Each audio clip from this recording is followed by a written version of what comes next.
It's Monday night in Machesney Park, Illinois.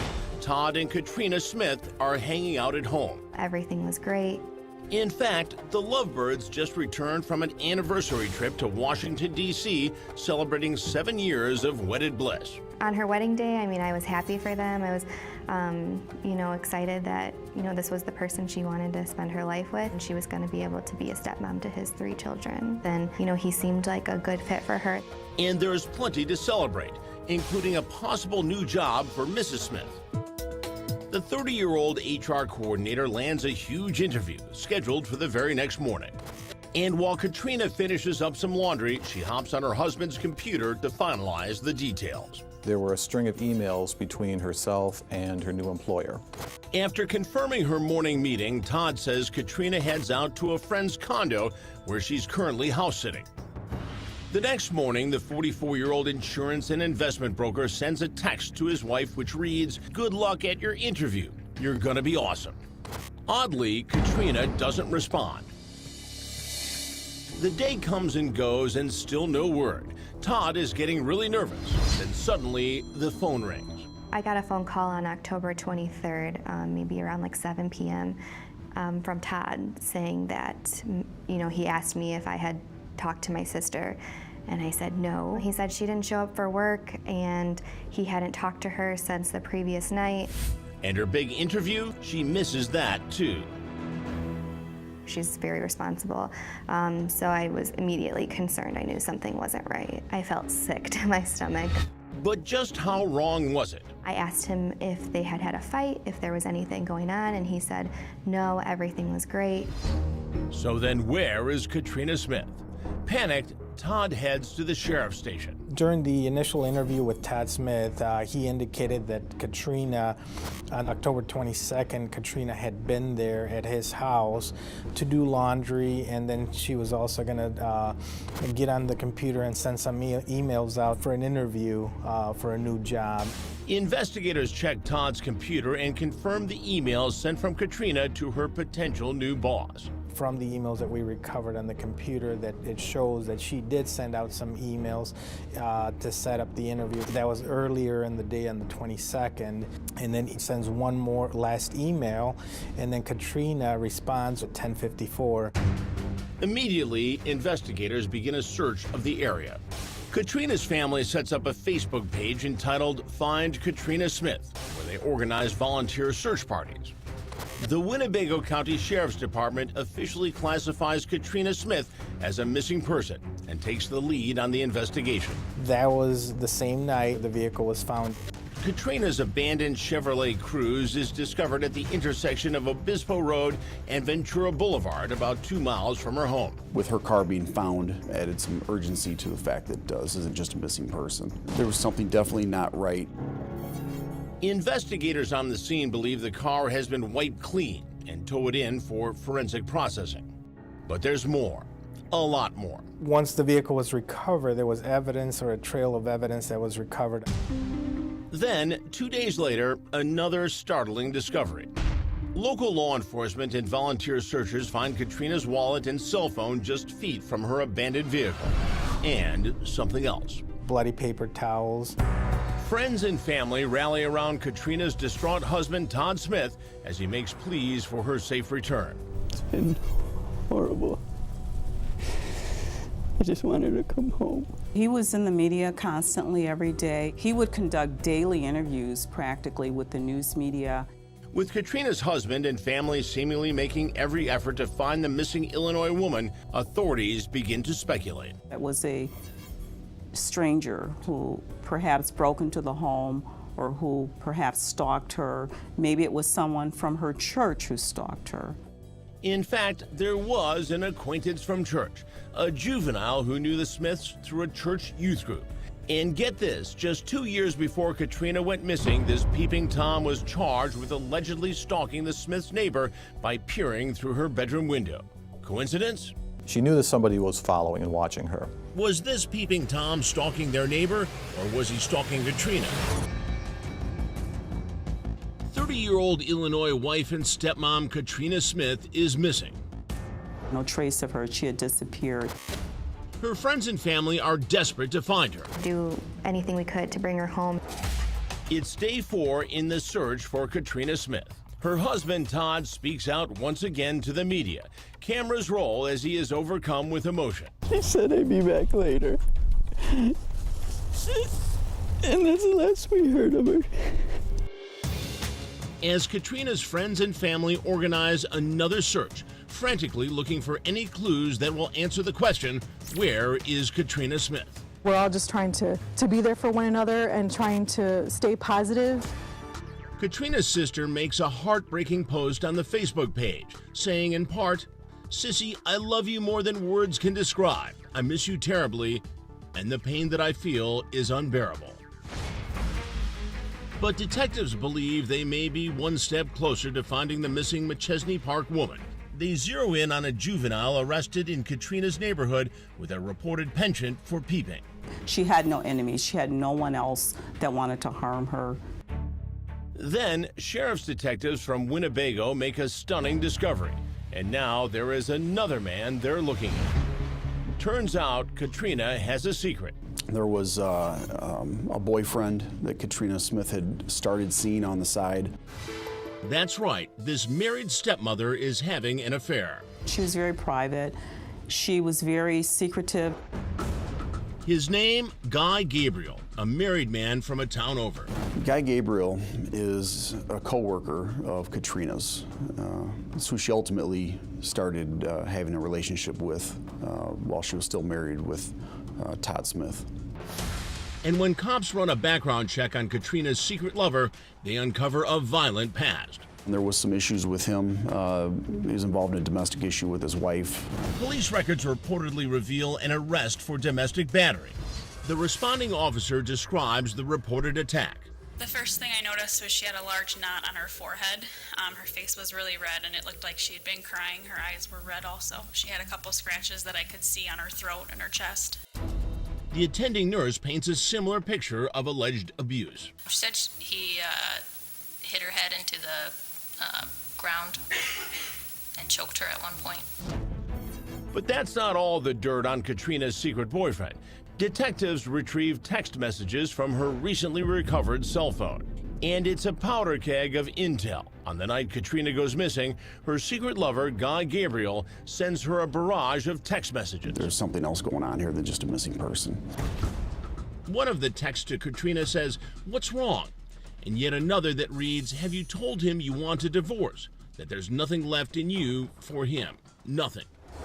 Then the texts, which continue late into the night, appear to take on an aggressive tone when Guy writes, he wants this his way. Well, newsflash, he has no say.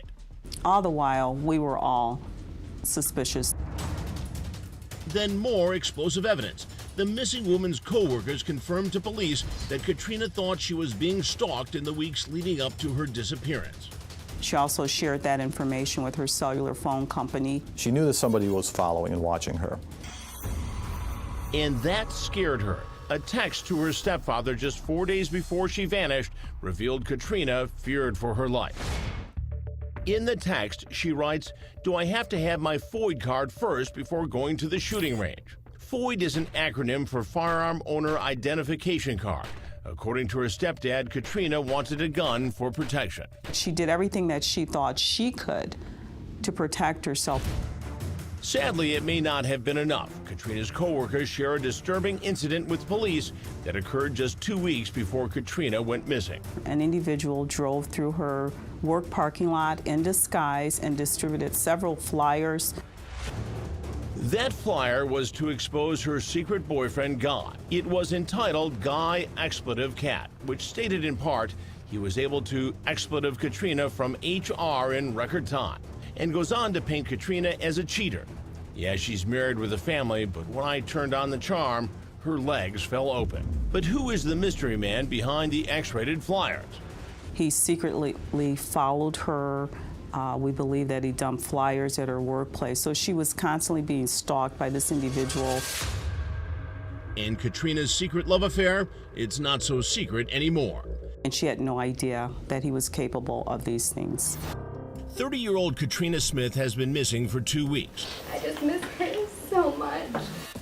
Cops discovered the wife and stepmother had a secret life and a secret lover. The ultimate betrayal. And constant terror. Someone was tracking her. Detectives interview Katrina's lover and co-worker, Guy Gabriel. He claims he was working the night Katrina went missing. He was very cooperative with the investigation. While investigators check out Guy's alibi, they turn their attention to a person no one first suspected. Katrina's husband, Todd Smith, who's been on TV every day since her disappearance, begging for his wife's safe return. And I just want to thank everybody for all your efforts for coming out tonight. He gave the tears, but I think the majority of the public looked at him and realized something's just not right. But odd behavior doesn't equal guilt, so Winnebago detectives start digging. They wonder, is Todd Smith really a grieving husband or a killer crying crocodile tears? Todd Smith, it's debatable. It depends on who you talk to. Family, friends, you might get different opinions. It turns out Katrina isn't the only one who's been keeping secrets. Todd, a 44-year-old insurance and investment broker, is hardly the money man he claims to be around town. He was being sued in federal court by investors. As seen in these court documents, Todd and his business partners are accused of bilking clients out of $983,000. In addition, he's indicted on 7 counts of mail fraud and 10 counts of wire fraud in connection with the alleged charges. Todd pleads not guilty. But no one knew that other than herself. That was something that was not shared with family members. Everyone thought that he made money, that he was the breadwinner. In reality, Katrina supports Todd and his 3 daughters. It's a shift in traditional gender roles and a strain on the marriage. And it was quite apparent that he was losing control. And losing his wife. She realized that she needed to end the marriage. But you'd never know it, according to Todd's statements to detectives. He stated that his relationship with Katrina was good, that Katrina was just staying at a friend's house while she was house sitting. Not exactly. She had moved out of the marital home approximately 2.5 weeks prior. And Todd is desperate to get her back. And how do cops know this? There was a card that was recovered from Katrina's vehicle. He's begging for her not to leave him. In the handwritten card, Todd writes in part, "I am scared to death that you are going to start talking to someone who will take advantage of the situation." And he goes on to say, "I will do whatever it takes." He ends the note with this sentiment: "I want to grow old with you. I love you and cherish you, Katrina. Love, Todd." And while the card appears to be a love letter, Marilyn Height Ross with the Winnebago State's Attorney's Office reads something entirely different. It had subtle hints. Love you to death, can't live without you, I'll do anything. But reading between the lines, it was a subtle threat. And recovered text between Katrina and her secret lover Guy reveals something happened between Mr. and Mrs. Smith the night she vanished. Guy texts, "It will be over before you know it," and then the healing begins. Then he writes, "It's your house. You either sell or he goes." And continues, "Did you tell him too little, too late?" Tell him what, detectives wonder. Then they get news that Katrina's purse has been found. She had notes that were recovered regarding appointments with a divorce attorney, and they were in her purse. Detectives start piecing together the night Katrina disappeared. She went over to do laundry and air some dirty laundry of her own, asking Todd for a divorce. Authorities now believe the last person who saw her alive was her husband, a man she thought she knew. But as it turns out, he was keeping some giant secrets of his own. Katrina didn't even know her husband's real name. He changed his name. That's right. Todd Smith isn't even Todd Smith. His real name is Todd Rapprager. Pieces of information about his past that we didn't know. Todd Rapprager changed his name to Todd Smith after being convicted of arson as a teenager. He had previously been arrested when he was 17 for trying to burn his family's house down while his family members were in it. He was sentenced to 30 months probation and required to get a voluntary drug evaluation, something his wife's family says Katrina never knew. He's a chameleon. He had 2 faces. She had no idea that he was capable of these things. What else is Todd Smith hiding? The Winnebago Sheriff's Department wants to find out. They obtain a subpoena for Todd and a warrant to search his home. They seized several items, including his computer. It was a gut instinct. It's almost like getting hit in the stomach. There was some issues with him. He was involved in a domestic issue with his wife, but we don't feel that had any involvement in this incident at all. After uncovering secrets in the Smith marriage and Todd's dark double life, We were all suspicious that he was in fact the perpetrator. while they wait for forensic results on items seized from Todd's home, detectives are struck by the frequency of Todd's news interviews. Every day for 17 straight days, the seemingly grieving husband has made emotional pleas through the press. They did give him the airtime, and they continue to present him as the grieving husband. It's overwhelming, the outreach, the love, and the support of everyone, and I'm deeply grateful. And I know Katrina would appreciate it. There's just one problem, I don't think he was that convincing. and it's not just what Todd is saying. It's what he's doing, or in this case, not doing. He would be in the search parties with strangers who were diligently searching for her, and he really was not interested. Katrina's family witnessed it firsthand. We were all desperate to find her, do anything we could to bring her home, and he was kind of just a bystander. Bystander, grieving husband, or killer. Authorities can't be sure and subpoena the news footage from local stations as potential evidence. Meanwhile, computer forensic analyst Detective Dave Juanez is tasked with reviewing the information recovered from Todd's laptop. He told me that he had completely deleted everything. Everything?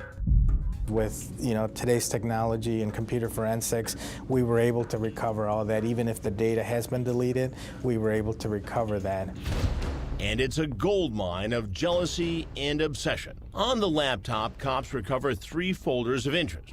One entitled KS 10412, which is the date Katrina allegedly met her secret boyfriend, Guy Gabriel, for drinks. And then a second folder that appears to be related to that X-rated flyer that was distributed at Katrina's workplace. Through the investigative work of the Winnebago County Sheriff's Department to find remnants of that flyer that was distributed on his computer. Then there's a third folder, and it grabs the attention of Detective Juanez. It's entitled Super Track Stick. But what in the world is that? A super track stick is a device or a GPS device that is used to track a movement of a person or a vehicle. The satellite signal will track every movement by capturing GPS coordinates. And when investigators click on the folder to see what Todd's tracking, ends up it's not what he's tracking, but who he's tracking. He was tracking his wife for some time. Try 3 years according to the tracking logs. But investigators need physical proof that Todd has been stalking his wife and pass on the information to the forensics team processing her car. And when they check under Katrina's vehicle, He took it off the car. and he forgot one small thing, but a big one for cops. A wire that was located underneath Katrina's vehicle, so we knew that something had been fixed to that vehicle. But where is that tracking device now? Then cops get a huge break. There was some video that was recovered It's home surveillance video from one of Todd and Katrina's neighbors. where we see a small stature person walking southbound. Detectives believe the image is of Todd, but it's grainy and far away, so it could be anyone. Then an explosive moment in the case when the forensics on Katrina's car come in. In Katrina's car, we sprayed a chemical which reacts with blood, and when it does, it causes the blood to luminesce or glow. Blood is everywhere, as seen in these CSI photos. And the blood DNA? Katrina's blood was identified. But Todd Smith's blood or fingerprints are nowhere to be found.